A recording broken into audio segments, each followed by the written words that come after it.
Thank you very much and good morning. It's an honor to be here and tell Finnish education system and its financing. And one more thing, I'm very glad that you have snow here, like we have in Finland. I feel very like home. Only difference is now that in Helsinki we have 21 minus degrees this morning. It's quite a cold, even for us. So I'd like to share some ideas what we have done during the decades already in Finland with the education and maybe also educational policy and other things in our society. And I'd like to first start about telling the cornerstones of Finnish education. And actually, I think that our house has 5 cornerstones. Normally 4 is enough, but we have 5. And the first one is that there has been quite a consistent and constant educational policy. Even politicians, political parties, they change who are in charge. So, and how we have done this, maybe the reason is that we have very long system of administration which started before our autonomy time already, when we were part of Sweden. So it means that the administration is somehow separated from the political system. So we have a parliament, we have a president, we have a government, we have a ministries, but then we have a boards, offices, which are not political bodies at all. So when the politicians are changing after elections, ministries are changing, but civil servants states, they don't change in our system. And it has been long time like this. And time to time we have a lot of talk about that and debate even that should we continue this way, because in Europe normally there is a ministry who are taking care about the administration, actually almost on total way. So is it efficient way to do this like we are doing in Finland and in other Nordic countries? But still, there is more advantages than disadvantages to having this system. So that's why we haven't changed it yet. But we will look in the future what's going to happen, because our previous general director moved to the working to how to say, for government's office, and his plan or his task is looking at a new kind of administration for government or state level.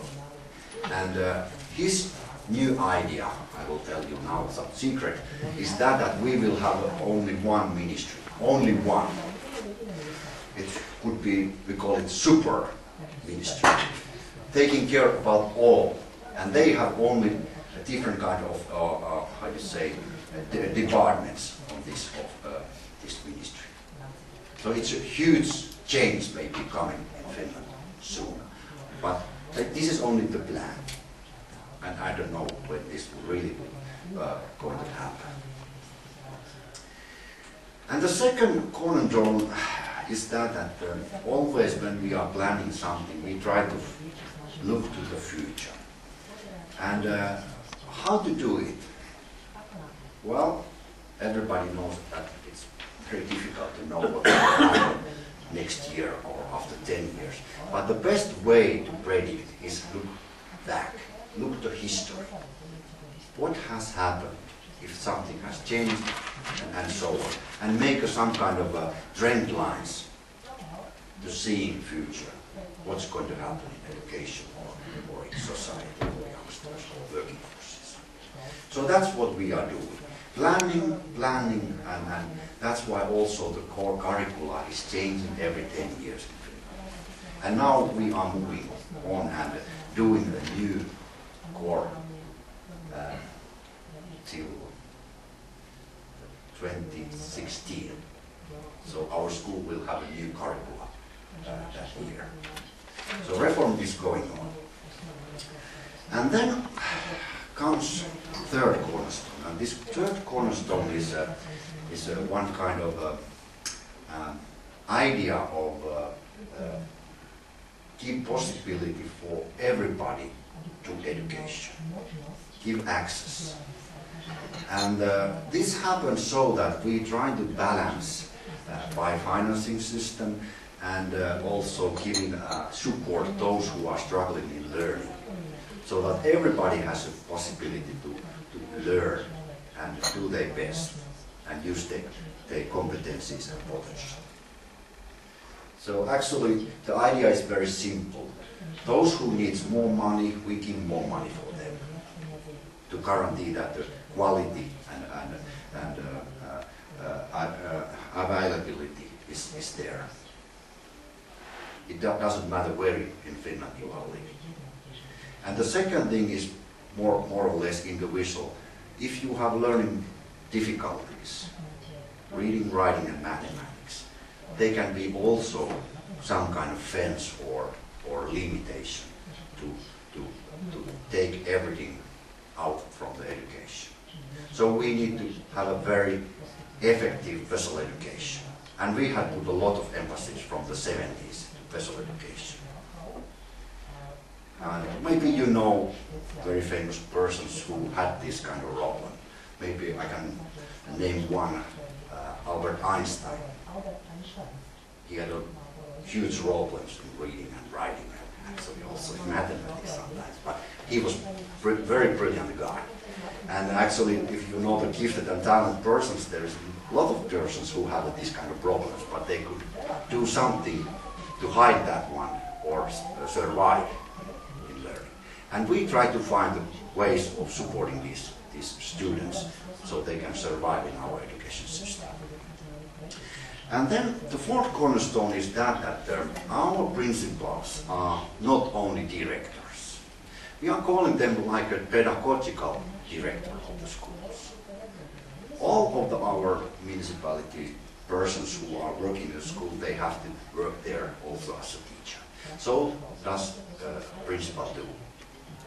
So they have to give lessons like normal teachers, so they keep the contact in this profession to be as a teacher.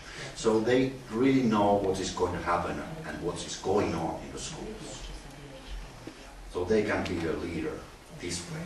But also they have to take care about the financing, budgeting, and organizing this education. So principals are one kind of key persons when we are changing something and giving new ideas, or maybe working culture is changing or something like that. We have to talk with the principals.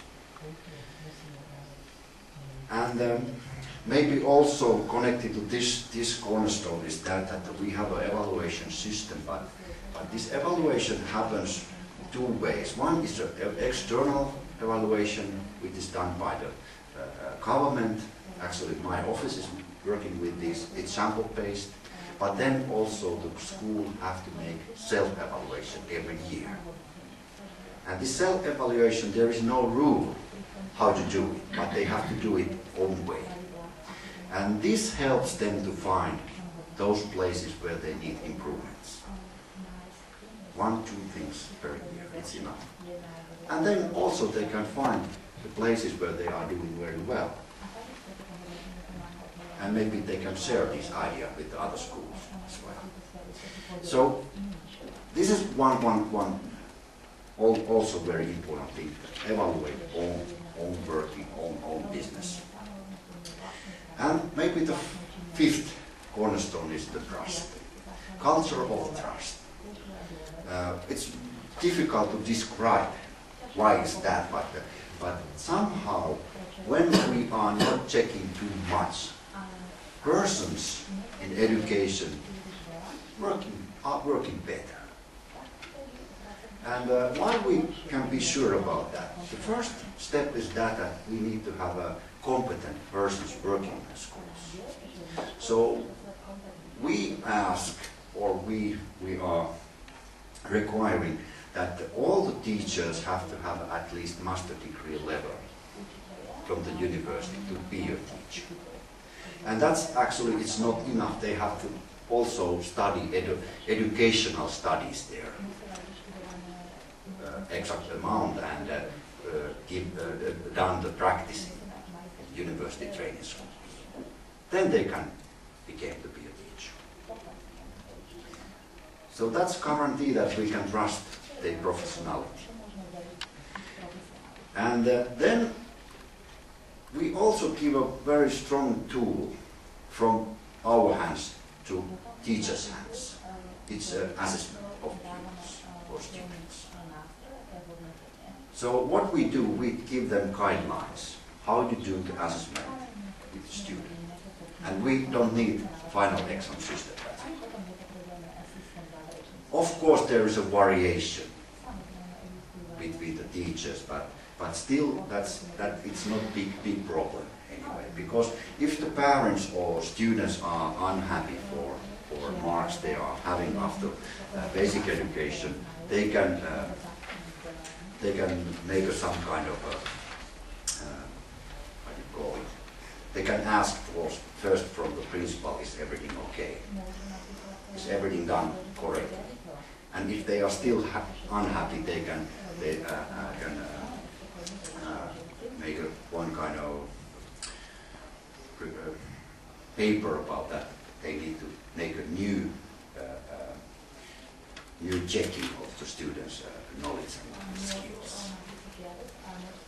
And finally, our original province officers can check if everything is okay. So we have this kind of backup system there behind, but it's custom-based. So if customers are not happy, they can complain. And that's the right of the pupils and parents. So these are the 5 cornerstones. Okay, and if you have some questions, you can ask during my presentation, because now I'm going to go forward to our education system by telling something about the Finland and Finnish people there. So here is a map of the population density in Finland, and as you can see, there is areas, white areas, which means that there are we can even say uninhabitants areas. Or there is a really rare people living in these areas. And still we'd like to give school opportunity for everybody, even they are living in the north, here in Lapland, or in the eastern part of Finland. And you know, it's quite expensive to offer education in these areas. And we have municipalities working in this area as well. Actually nowadays 320 municipalities. It's quite a big number. And I'd like to ask, how many you have? Is it close to that? I saw the map, but maybe it's not so many. 2,890. 2,000? Really? 3,888. Oh. Something like that. So we are almost 3,000. Oh, it's a lot, I have to say. So the trend line in Finland nowadays is that we are still reducing this number, and maybe after a couple of years we will have only maybe 100. So that's what is going to happen in Finland soon. So let me tell something about the municipalities. They have a right to collect taxes from the people's salaries. So average percentage is somewhere 17% to 23.5. It is between these. So municipality has a right to put this decision, what kind of or what rate they will take from the people's salaries. And when there is not so many people living in these areas, there is not so many taxpayers. So the municipalities are quite poor.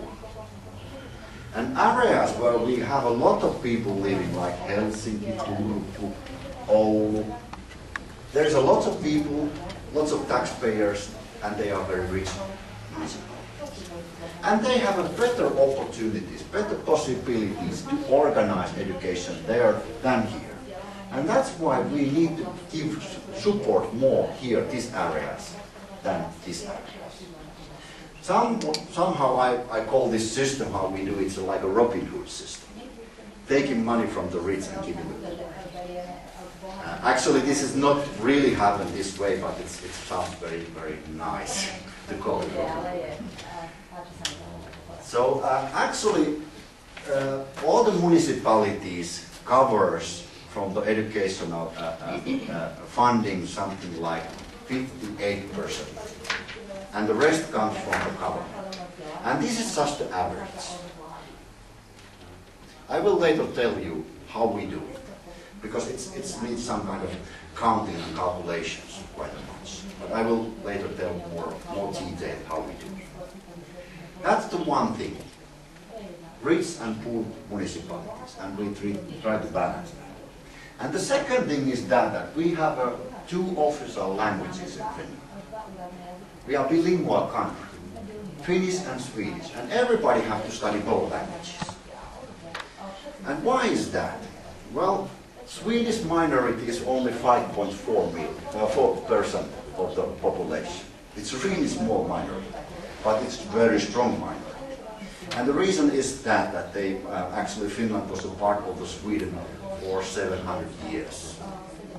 So that's why those people came to Finland who were speaking Swedish, and they are located and living nowadays here in the coastline. And both language groups has a right to have an education in their own language. They have a right to have their own schools.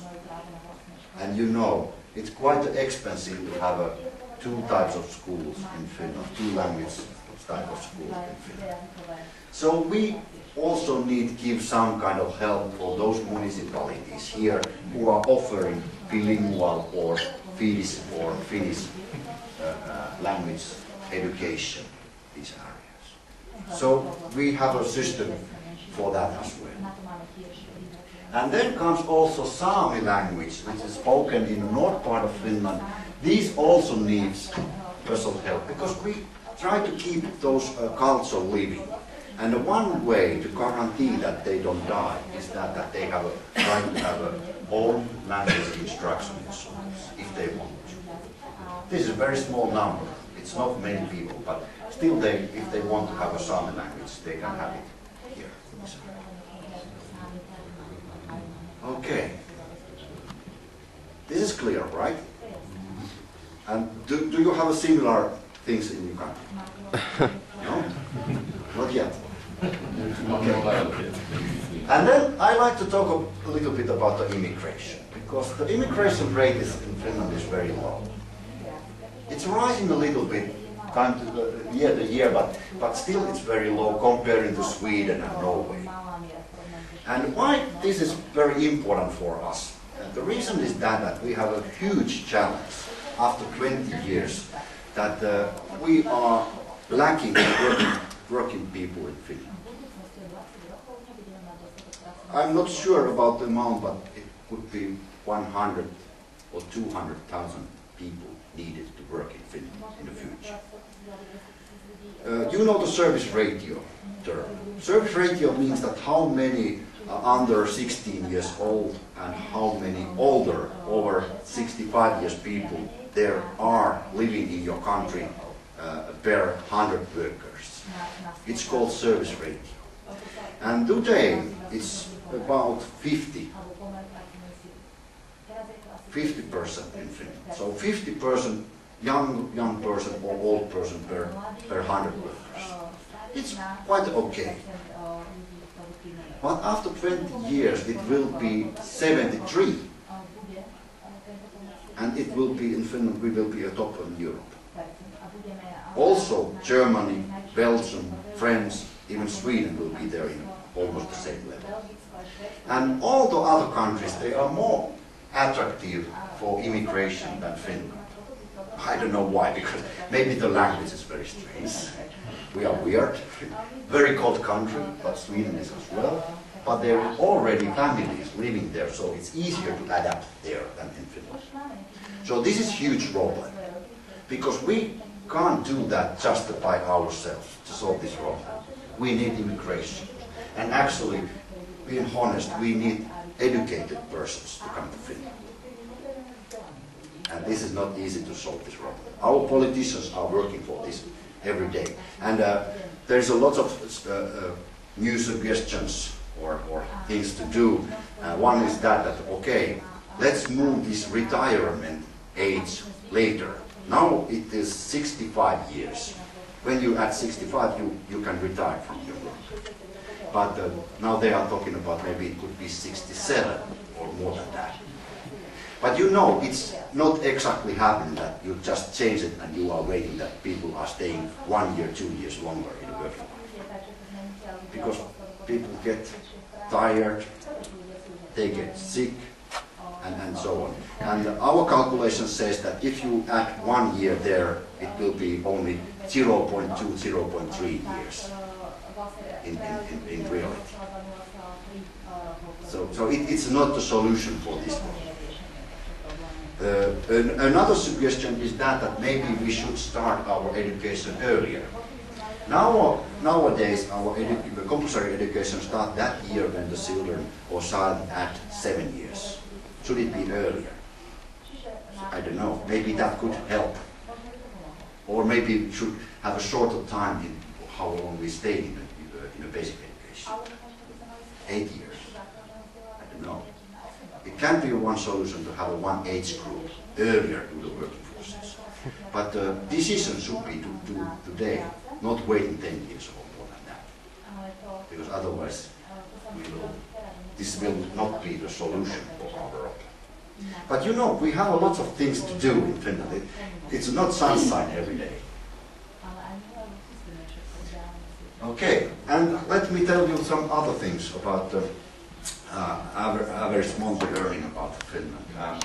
It's quite a high, the average. This is more than 3,000 euro per month, and the median is maybe telling more, because this is just if you put this diversity of different salaries and take the middle point there, you got this amount of money as a median. This is okay, but the problem is there that the difference between the men and women salaries are huge. It's more than 500 euros. And we have a very high level qualification in education, in average in Finland. And if we look, men's and women are even higher educated in Finland, but still they are earning less than men. And that's our big problem. And we are the first country also in this ranking when we are looking at these differences or gap indicators. And you are the second. I know. I checked the list. You are facing the same problem. And maybe we can cooperate with this, because it's not easy to solve this kind of problem, because they are in the structures and they are in the culture and in minds, and it's lots of psychological factors.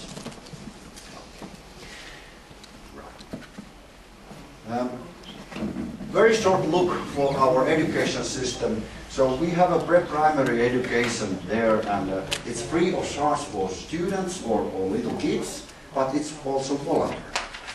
So if kids wants to, or parents wants to put their kids in the pre-primary education, it's okay. But if they want to keep them home, it's okay as well. Almost 100% of our kids wants to go to pre-primary education, and it can be organized in kindergartens or in schools. And only a little bit more than 20% of this pre-primary education is organized in schools. The rest is organized in kindergarten or daycare centers. And that year, when the kids start at 7, start compulsory education, and it lasts 9 years. And this is the basement for all education.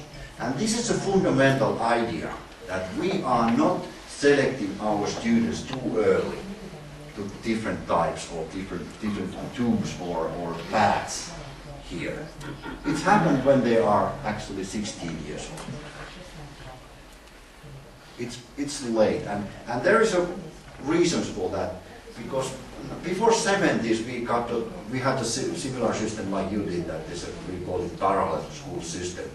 When the child was 10, 11 years old, they need to make a decision: are they going to be academic or are they going to be a vocational area? And it was too early, and we faced the problem that we were losing lots of potential because those youngsters were not able to make just a big decisions, and the parents normally, well, they were just looking what they are where they are working, or what kind of tasks or occupations they have. So it's better that those kids stays longer in the basic education, and then they are more able to make a decision for their life. And actually, when we look later on this further education, it means that it's possible to change mind. If you already studied here, you can study here at the same time. Or if you studied here, you can study here at the same time, or later on go back and start again further education. And even after that, there is access to go to university after vocational education by entrance exams. Or here you can go to polytechnics. And again, you can work or study in both institutions. So a lot of flexibilities. And even, after vocational education, you can go to work and take some special courses, specialized something, and come back to the polytechnics and continue studies, and then you can even have a master degree level here in the polytechnics.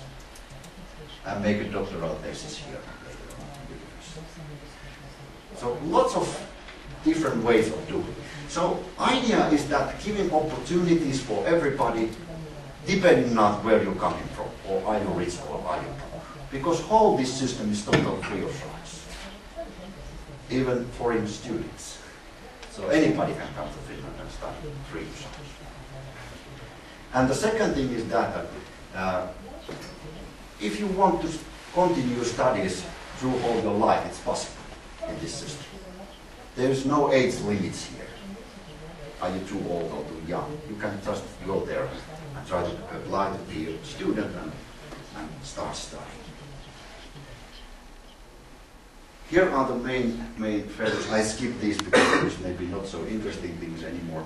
But let me tell you something about our history of administration. This is a short history. So our picture or our history started from the time when we were part of the Sweden, as I already told you. And we copied a lot of things, or we just moved the idea from the Sweden to Finland, to Turku actually. Turku was the capital of Finland in the beginning.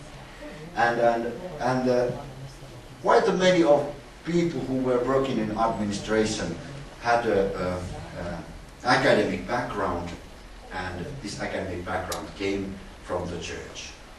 So I have to say that people who were working in administration, it was a family or tradition to be a worker for administration.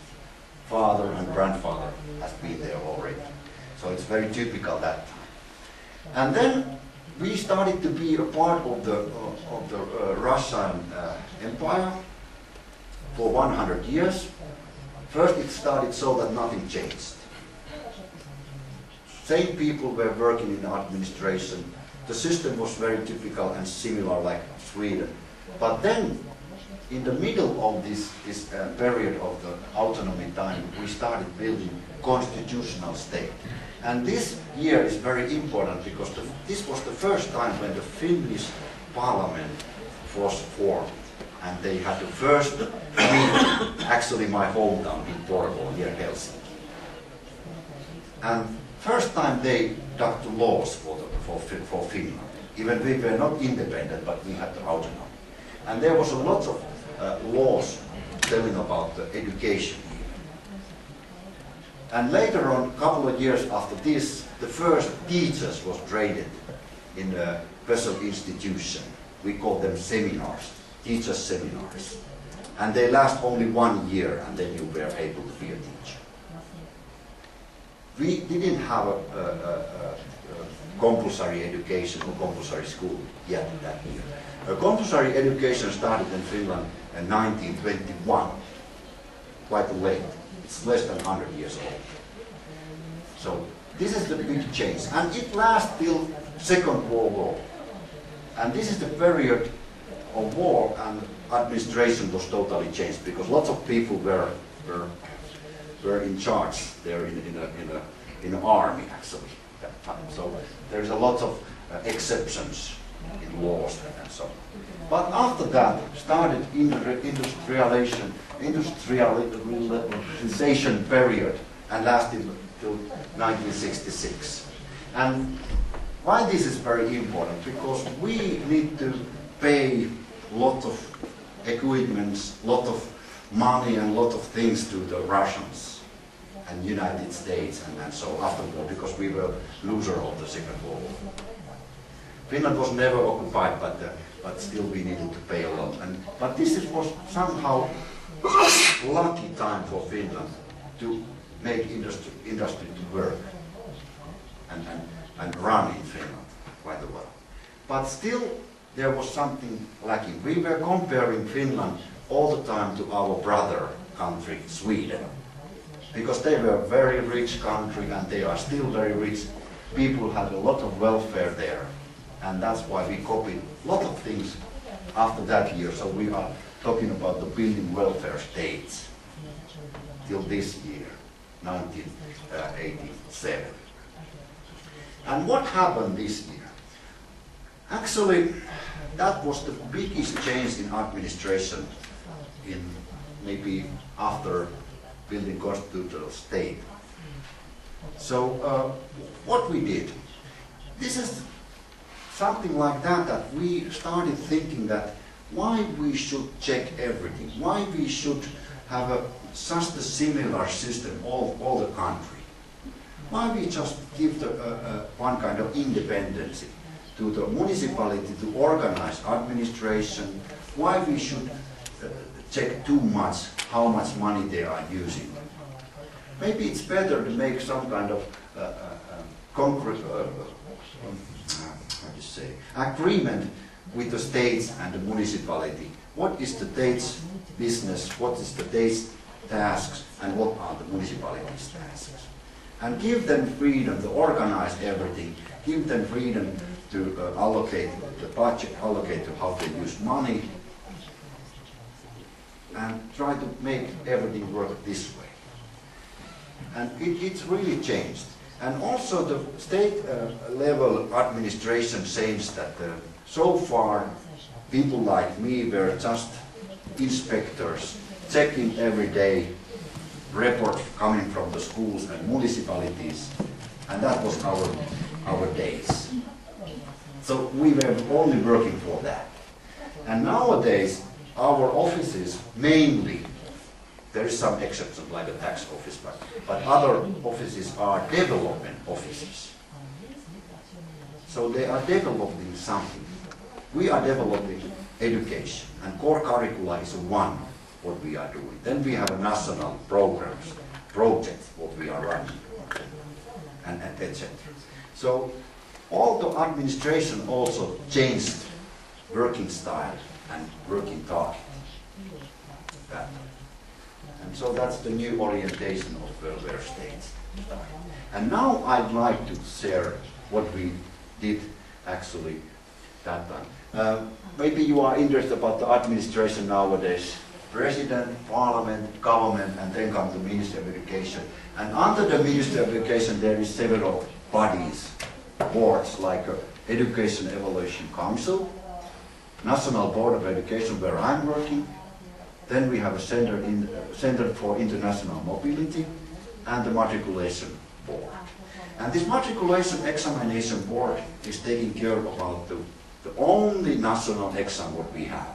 And it is after secondary, upper secondary general education. And there is only one compulsory task, it's mother tongue and literature test. And then the student have to choose 3 others from the other subjects. They can do whatever they want to have.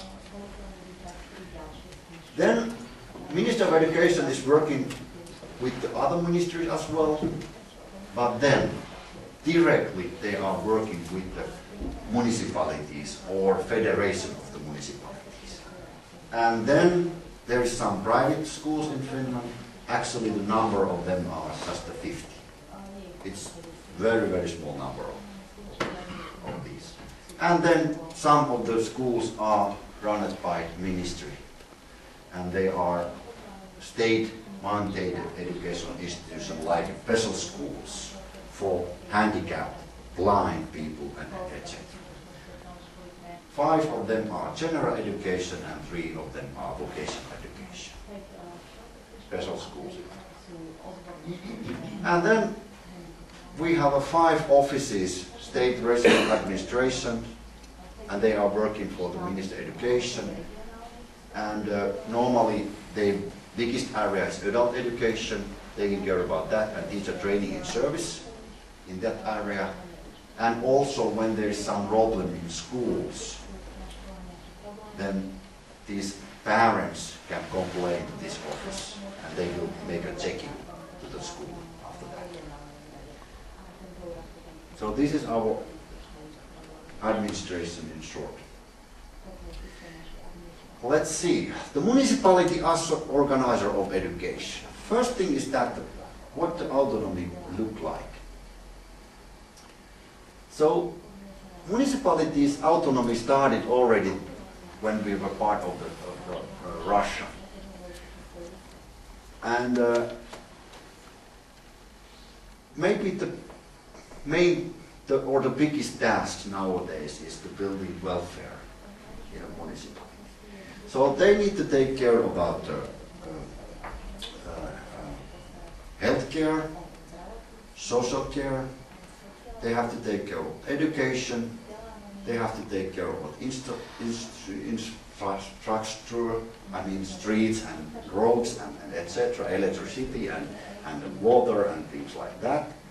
And also they have to do lots of different kind of decisions concerning the people living in their areas. And I will show you later on this hierarchy how it's working in a municipality level in normally. Because there is no rule actually telling what kind of hierarchy they should have in a municipality level. And then there is a state and municipality shared task by law. What is the state's work and what is the municipality work. Then we have a state budget and subsidy system, transfer system. And I will now, maybe it's there how we are doing this. Let's see. So this transferring system works like this.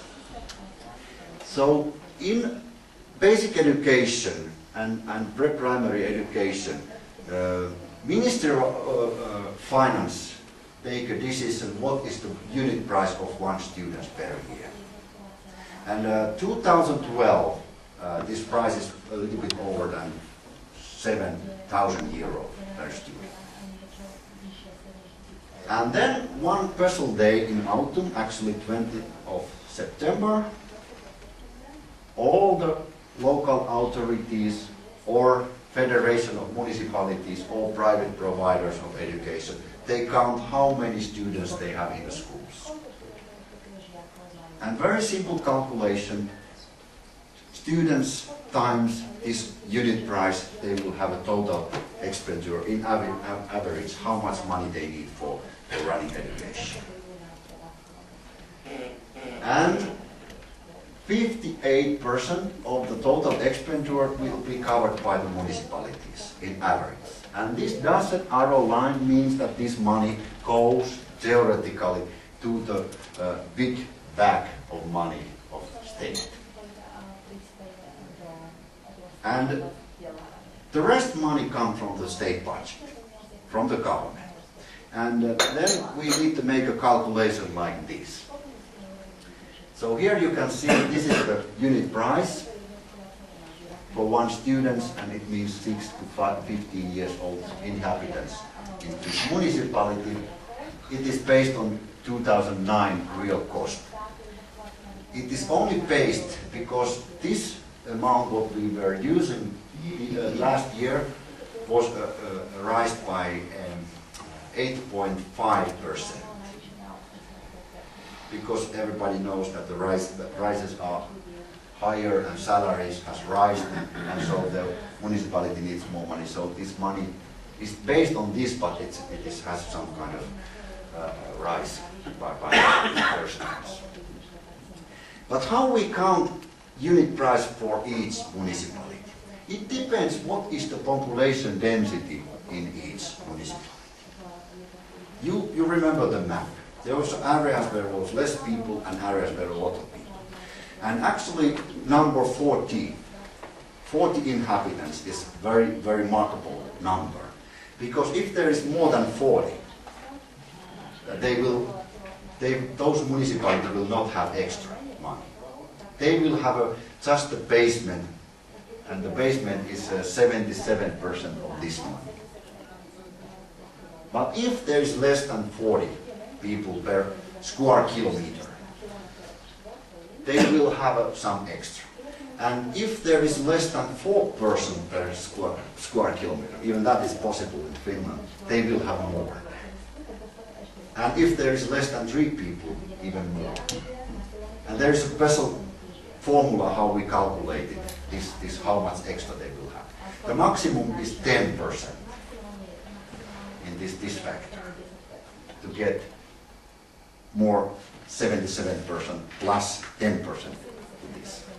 And then, because we have a lot of lakes, more than 200,000 lakes in Finland, and long coastlines, and a lot of islands, and many of our municipality has people living in the islands.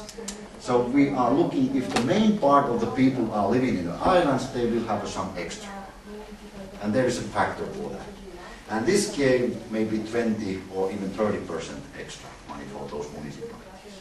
Because running those schools are very expensive. Schools are very small, groups are very small, and the salaries are same also there than comparing to the big cities. So running these schools are more expensive. Also transportation fees and etc. takes a lot of money. So they get extra. And then comes the next factor, and it's how many Swedish-speaking or bilingual or foreign language pupils they have. And this also gives a lot of money extra for those municipalities. And finally, what is the ratio of older students, grade 7 to 9, in this municipality? They will have some extra. And if you like to know exact formulas for this, I will show this. Maybe in the workshop we can talk about if you are interested. More detailed how we calculate exactly. But all this is possible only that we collect information regularly. One way is that every year, 20th of September, the schools and municipalities have to give information, exact information, how many students, how many young people they have in the municipality. Otherwise, we can't use this. And the Statistic of Finland is taking care of this. Statistic of Finland is a board, like a National Board of Education. It's a special body in our administration who takes care about this collection of information. And I don't know, do you have this kind of statistics office? Yeah. We have a special office under Ministry of Education. But it's under the Ministry of Education. Yeah, but we have only one, which is under all the ministries. This one is exclusively for the information and data in education. All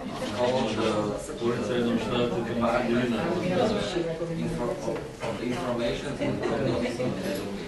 Okay. So we have just one body for everything. And all the ministries make an agreement with this body, this board, that what kind of information we exactly need. And we make these agreements every year, because sometimes there's something new information needed and we want to know that. And let me tell you that we are changing all the time this, because we try to face the problems what the municipalities are having. And one problem was some years ago, and it was because of the special education. We asked how many special education students they are having there, because in Finland you have to make a decision that you move this boy or this girl to special education. It's a decision. What kind of education? Special education. Special education.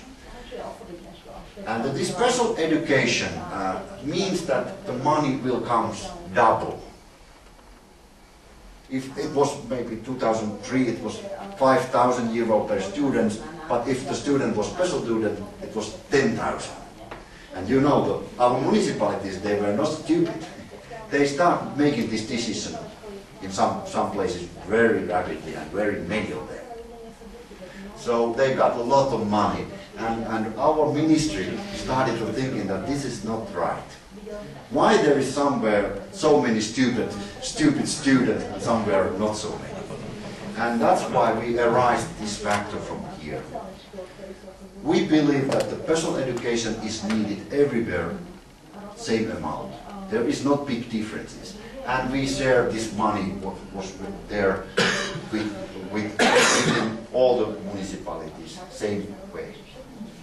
This ended 2010, this system, so we arised it. So it's not a long time ago. So we are changing this because this was a problem. And this problem was found out only by collecting information from the municipalities. And looking that there is something changing now, and it's going wrong direction. We need to develop our funding system. So collecting information is one key for using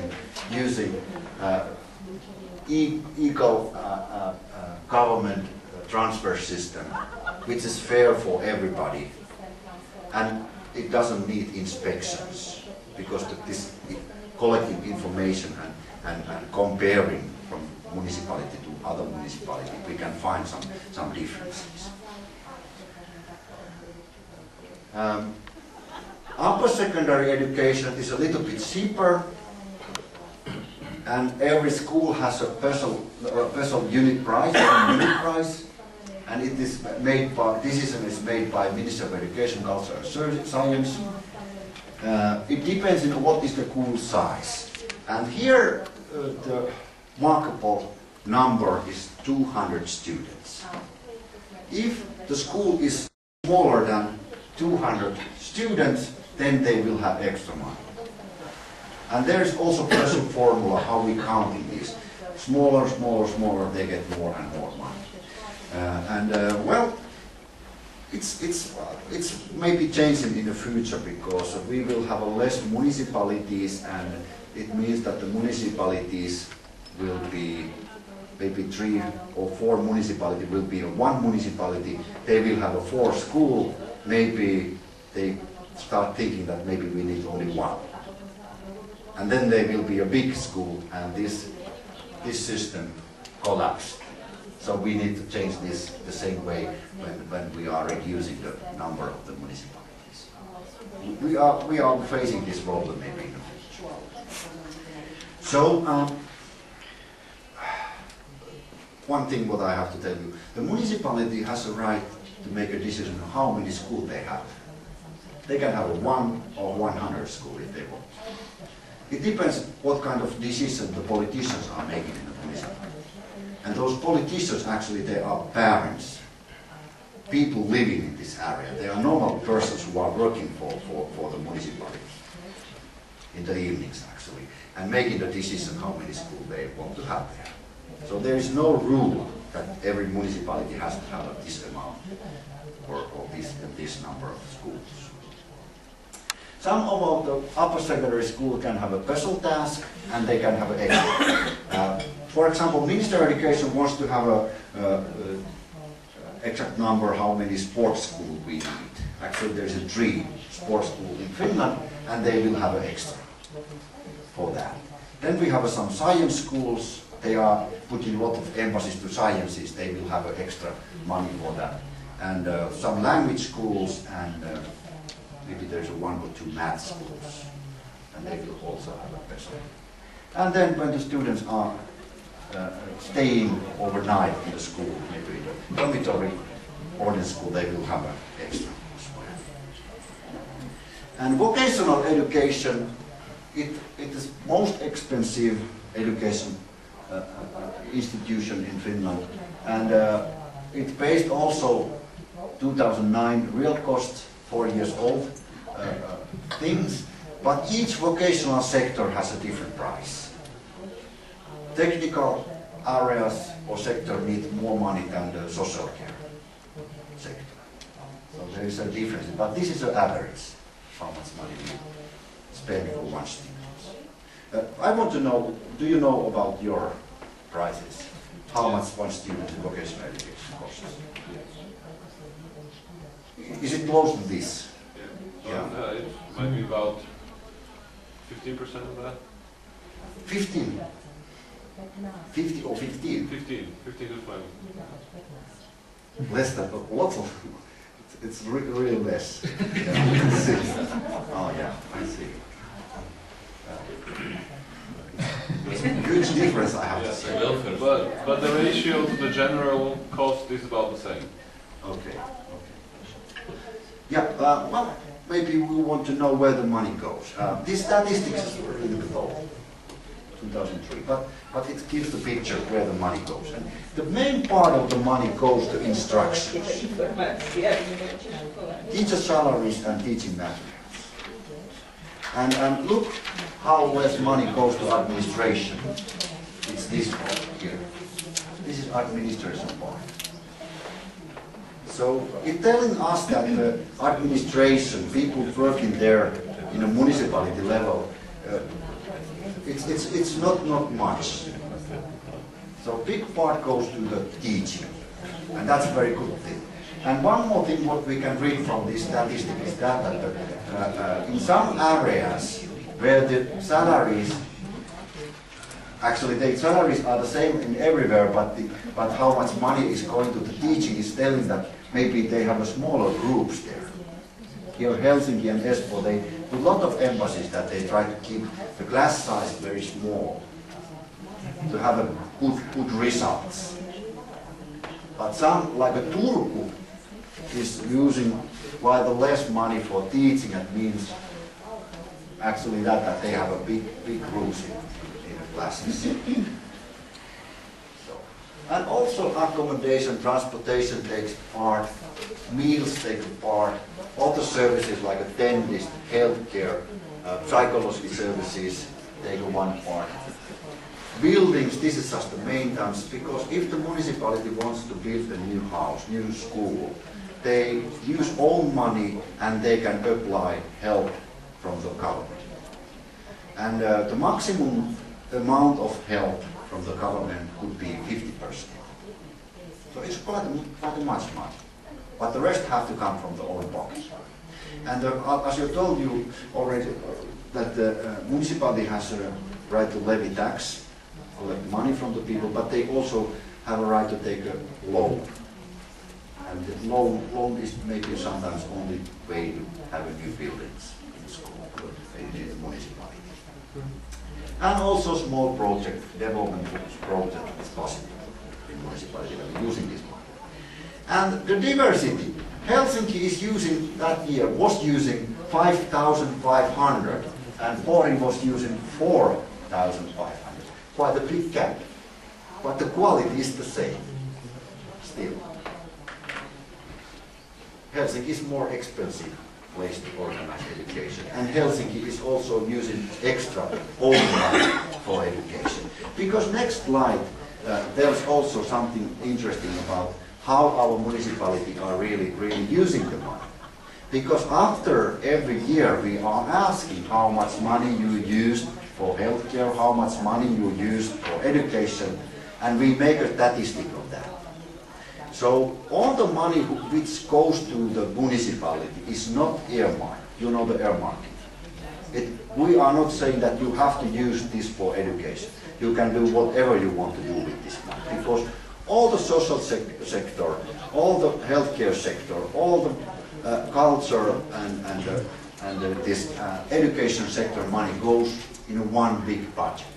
to the municipality. And municipality make a decision how they use this money. There is no rule that you have to use this exactly to education. And that's why here you can see the real cost. All these plots here are municipalities, and here are our calculation. And if the calculation and how much money they are using in reality are in a balance, they should be in this line. And as you see, almost every municipality are using some extra for education. And this is very happy situation. In one way, it means that the education has a value, but also it tells that our calculations still having a lot of errors. We need to develop our education and our calculations and our formulas.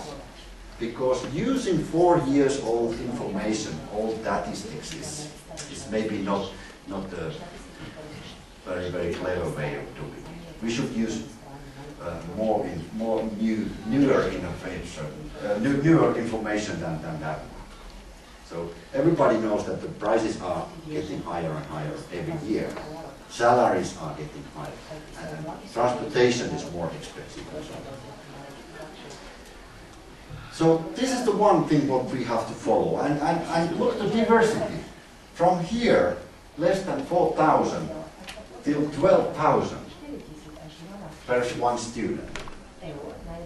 And it's all right, because maybe this is Swedish-speaking island, and that year also a lot of special education is there. It's here, and it's okay. But if we compare that year and maybe some years later, and we see something that all have moved here, or they are moving this way or that way, we can notice that something is happening in one municipality or several municipalities. And we can go there and check what you are doing there. So we have to follow these, make some kind of trend lines and follow the municipalities. Is there big changing happening?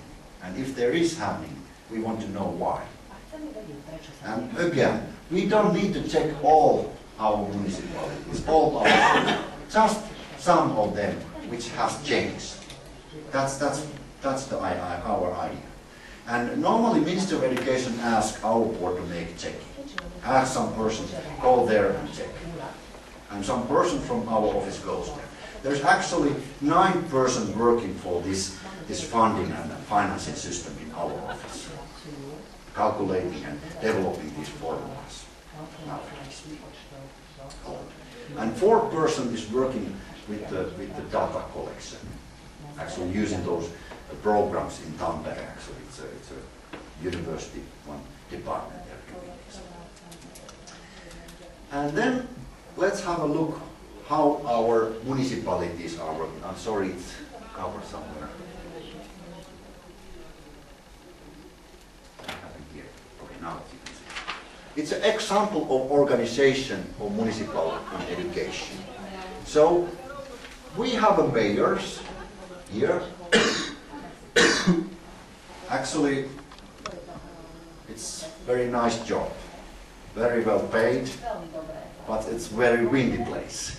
Because if the municipal board and municipal council are not happy with that guy there, they can say, go away, we don't need you, and pay some money, pocket money, and you have to leave. So it's not work of your rest of your life. That's why it's not so popular to be there, but it's well paid. We have a municipal board. They are people who are elected from the municipal councils, and these people are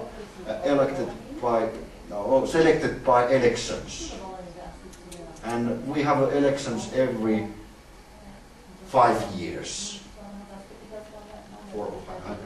It's 5 years.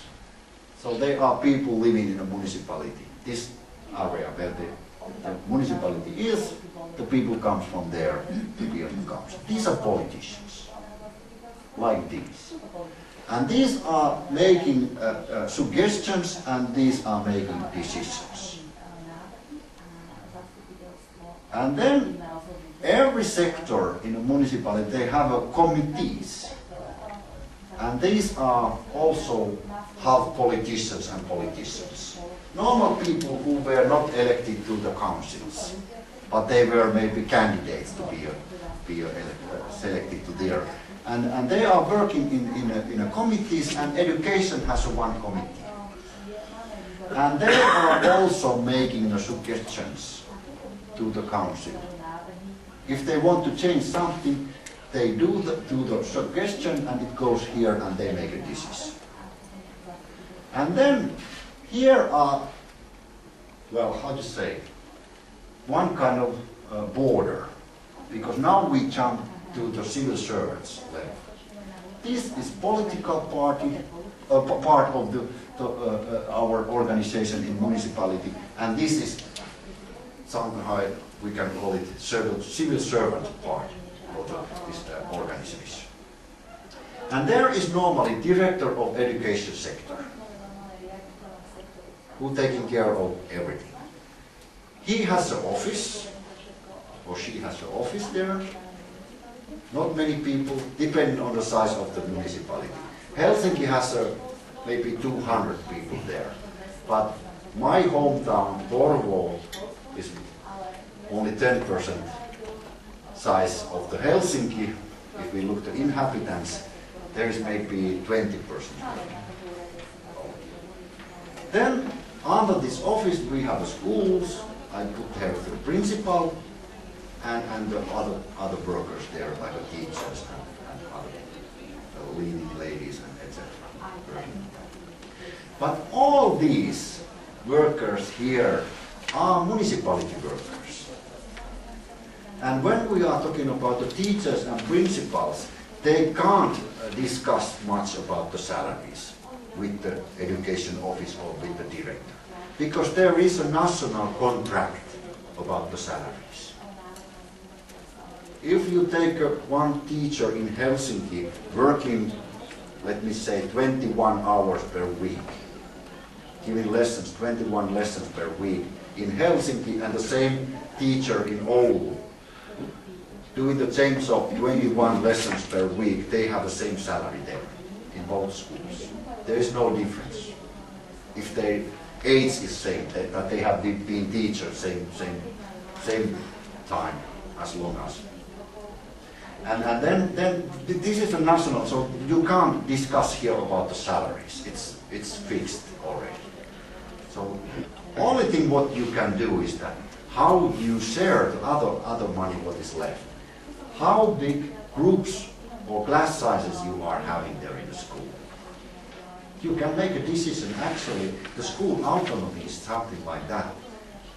Well, maybe I have a slide here. Let me see. School autonomy. Well, I don't have, but I will tell you that the school has a right to make a decision about how many students they have in one class. It is their own business.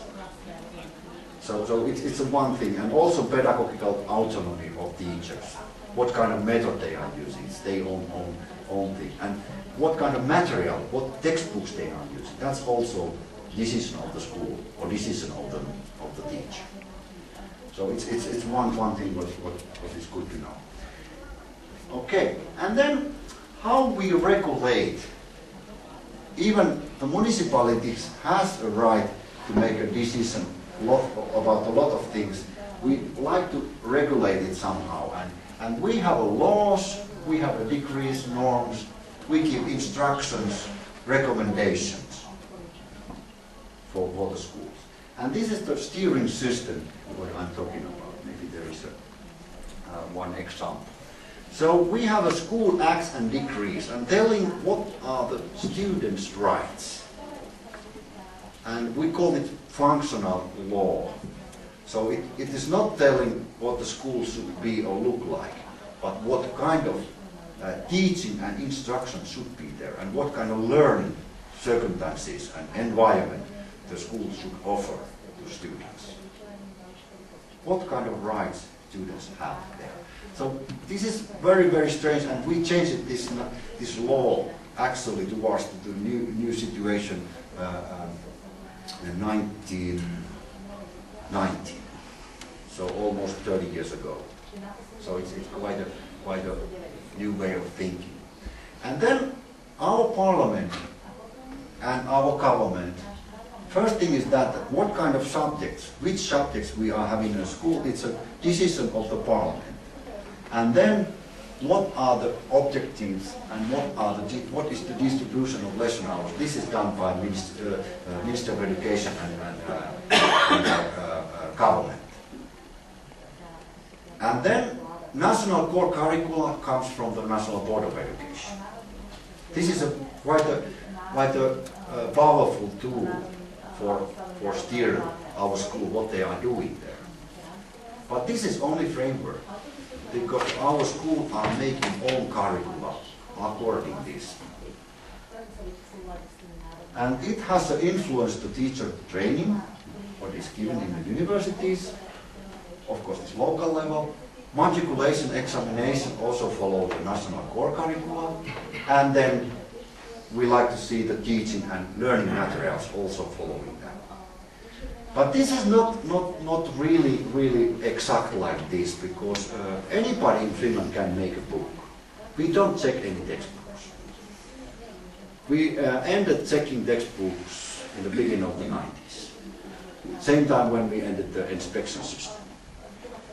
And inspection system ended because we find out it was ineffective.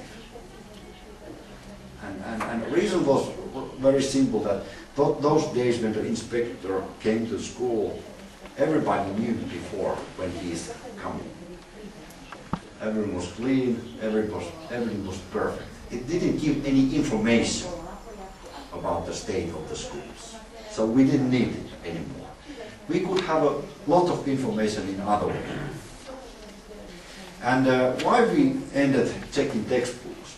The reason was that the national curriculum give freedom for the teacher to choose the best method which suits for the students. And we didn't want to fix that one. That only one way is the right way. There's several right ways. So there have to be several different textbooks. So far, my colleagues in my office check everything, and there was actually coming 5 different publishing houses textbooks to our office, and one person was checking them, and you can be sure that every math books, even coming different publishing houses, they were similar. And it was stupid. 5 different books, but they were similar. Why? It's better not check and have a wider diversity of textbooks by not checking. And we trust teachers that teacher can find the best one. And the worst textbooks will be out of the market very rapidly nowadays. And that's really happened. So, and we really believe that this is a good way of doing this. It works quite nicely. Well, and nowadays even our students are better than teachers checking textbooks. They very quickly find some places which are not correct, errors in the books. Because of the internet and everything, you can check every day. So we are facing new challenges in textbooks. Not trusting only teachers, we have to trust students as well. Okay, and now I'd like to somehow summarize how our accountability works.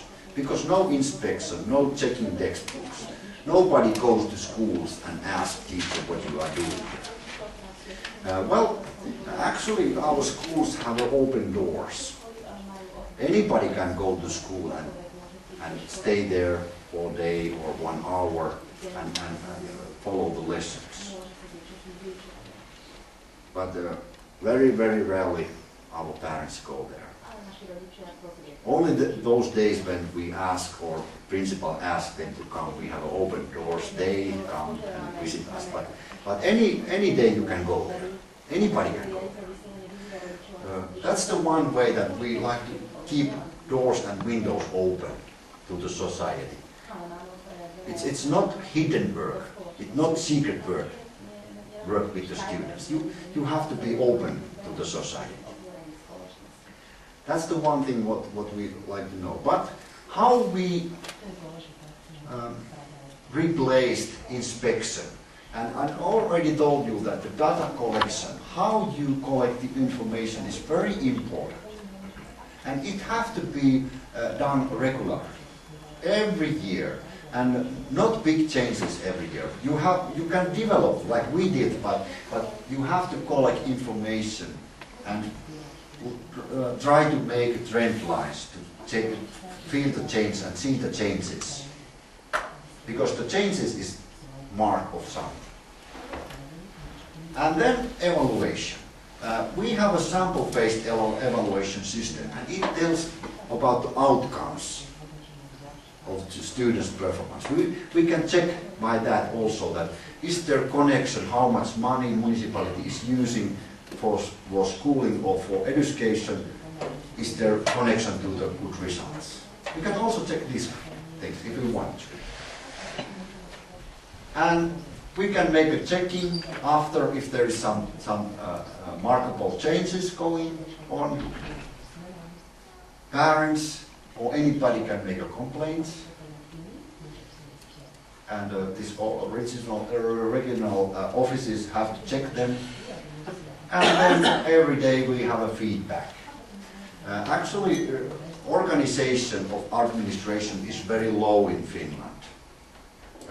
My office and my colleagues get a lot of phone calls from the parents. Sometimes even students are calling us or sending email and asking something what they have thinking a long time already and what to do with this and these things. So they are asking directly because we have a very low organization. And comparing to Japan, I had a visitor from there and they were telling me that no, never. Parents or pupils never can call to the central administration. First they have to talk with the teacher, and teacher goes to the principal, and principal goes to some office, and the office from there calling somewhere in regional level, and then this goes to the central. And this is the way only how you can make a connection to the central. But in Finland, because we are a very small country, almost everybody knows everybody, this is very easy to do. So it's quite a good way. We really know that what is going on this level. And one more thing is that the minister persons in education and my board personnel, they have a teacher background. Many of us have been working as a teacher in school, so they have some kind of contact to be a teacher and what is going on in the school normally. So that's why the feedback also is we can rely on or reduce it. So data collection happens by Statistic Finland collection. Here is the website if you like to check. You can find this presentation from internet after this, so you can use this, just press this and you can find the website, what they are collecting. And a very interesting thing is that the Statistic Finland is opening their sources little by little. So even normal person can go to these files and try to find differences between the municipalities. So far they are blocked, only the officers from the ministry or my board would use those statistics, but in the future all this will be available for anybody, so they can check it. And we do a lot of cooperation with the ministry and other agencies with the Statistic Finland, what we want to know, and make agreements every year. And then also ministry and agencies can collect own information if they want to. They can send a questionnaire to the schools or principals if they want to know some special things. What is not possible to ask in this collection. So there is a right to do that as well. And the evaluation, it's very systematic. And we do it instead of final exams. I know that you have a final exam system, don't you? Yeah. And we know that it's quite an expensive way of doing it. And it's very, very hard for the school to take this test every year. And we find out that this final exam system also is very powerful when we are talking about the learning. Lots of our students, when we had this final exam system, was studying for the final exam. They study only for that, and they go there and they pull out what they know, and then they forget everything. And we find out that maybe it's not a good way. Maybe we should put our emphasis to learn and not pressing too much that there will be waiting final exam someday. Only in upper secondary school we still have that final, and it's harmful in some cases. So we take a sample, not all, and we have a special program which guarantees that every school will take part in certain time. It means that every school will be in a sample at least in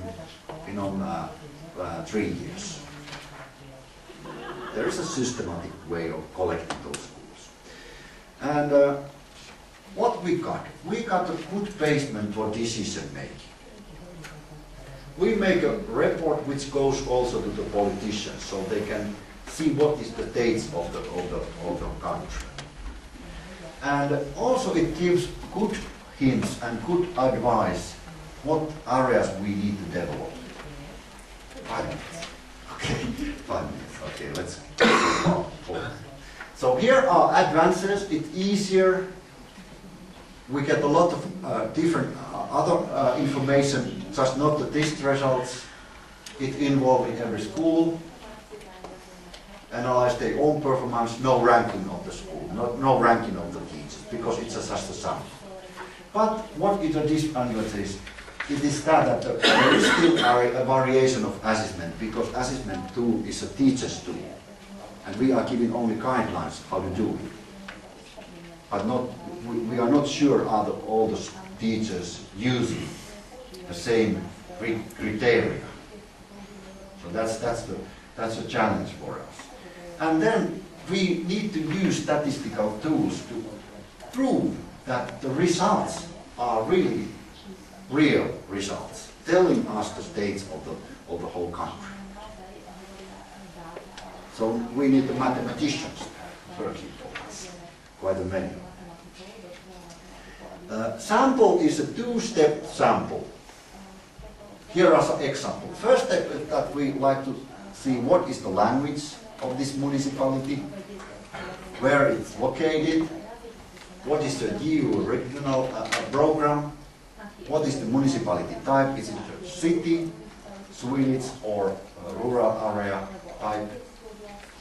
And then second step we look at the school size, and if it's a big school we take every second or every third of the students only. Just putting them in alphabetical order and take first one, third one, and etc. So it's very simple way. And usually it is between 6 to 10% of the relevant age group what we are checking. And not all subjects. Maybe this year we can check math, next year literature, second year physical education, etc. We are changing, and we have a special program how we are doing this, that we get the good knowledge and information from the schools. And here is an example from mathematics. It has a 3-part test: multiple choice, mental arithmetics, and problem-solving tasks. And then we ask something about the pupil's background. Then we ask also information from the teacher, what kind of instructions they are using, also how the education or this school working type or style is organized. We ask that from the principal. We get a lot of extra information about the school. And if the school is performing very well, we can find reasons for that. And in a report we can tell to other schools that, okay, let's do this way, maybe you can perform better. If you want to find some challenges or improvements for your school, do this and this. So we can give a recommendations according to this result. So it's not a test, it's more or less, I think this is more important to know how to make the results, good results. Okay, here is the sample, but I skipped this one. And the last education policy. So, well, everything what we do there, we do by plan. And I'll tell you all about these cornerstones of our education. And one is planning, looking to the future. And our planning is a 5 years planning actually. Education of the Minister of Education is making this education and research plan every 5 years. And this is done after government strategy and government program. So this is a political part of this decision making. And then comes agreements time. So Minister of Education make agreements with the universities, how many students they want to be a teacher, how many students they want to be a researcher in different sectors, etc. They make an agreement. They make agreements about the development areas with us. They make agreements with the polytechnics. They make the agreement of provincial councils. They make agreements of evaluation board, what they should study or check this year and this year. So they make these agreements. And then these are the areas what the agreements normally are concerned. What we are developing, and so on. It's a very simple way how we are doing, but this idea of agreements, but not checking too much. Just ask that we want you to do this. Do you agree? We agree. Okay, here is the money for that. And that's how we are doing. And after this agreement time, 1 to 3 years, we give a report, what we find out. Of course, we have to explain that, okay, we changed something here and we train teachers this amount and give them new tools for assessment, new tools for methodology and so on. And we give this report. And we share ideas, what we find, with the other teachers and other schools and other bodies. It's not only the report for the politicians. So, well, this is a very simple picture, but maybe you got the picture how this system works. Okay, this is some kind of things what we have already done today. So, what we have there, the municipality has its own administration. And there is no rule how to do it, but normally there is a politician level, civil servant level, and whole organization is connected somehow together. The funding comes from the 3 different ways. One is the levy, collecting taxes. It's a political decision of its rate. We have a state substitute system, and then there's other sources. You can get money out of the water, electricity, real estate, forest, whatever, and even you can take a loan. Then there is a lot of tasks what the municipality should do. They should organize education for everybody there in living the area, healthcare, infrastructure, everything like this. They have to do this.